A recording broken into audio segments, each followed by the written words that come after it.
Guys আপনারা আমায় একটা কমেন্ট করে করে পাগল করে ফেলতেছেন। কমেন্টটা হলো যে ভাই আপনার কাছ থেকে একটা স্নাইপারের চ্যালেঞ্জিং ভিডিও দেখতে চাই। তো গাইস আমিও চলে আসলাম আপনাদের কথা রাখার জন্য স্নাইপার দিয়ে চ্যালেঞ্জিং ভিডিও করতে।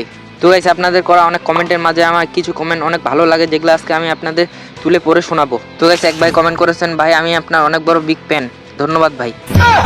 গাইস এরপরে একজন মেয়ে কমেন্ট করেছেন, ভাইয়া আমি আপনার ভিডিও দেখে ক্রাশ খেয়েছি, লজ্জা লাগতেছে। তো গাইস এরকম কমেন্ট করলে মনের ভিতরে একটা আলাদাই ফিল কাজ করে, আর এরকম কমেন্ট দেখলে বারবার পড়তে ইচ্ছে করে। তো গাইস আমি আবারও পড়ি, ভাইয়া আমি আপনার ভিডিও দেখে বয়কার বা তালিবাস বাস খেয়েছি। তো গাইস বেশি কথা না বলে গেম প্লে করা যাক। তো গাইস আমার হাতে আছে দুইটা স্নাইপার, একটা হলো বিএসকে এবং এডব্লিউএম, আর আমার সামনে আছে এনিমি। গাইস যদি এই অস্ত্রটা আমি একবার চালাইতে ধরি না, তাহলে এখানে শুধু এনিমি থাকবে, আমার একটা লাশও খুঁজে পাওয়া যাবে না। না মানে এখানে শুধু আমি থাকবো, এনিমির একটা লাশও থাকবে না।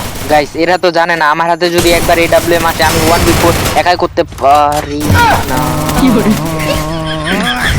না মানে গাইস এডব্লিউএম এর পাইপে জং ধরে গেছে, এই জন্য গুলি বাইর হয়নি, ওই জন্য মরে গেলাম।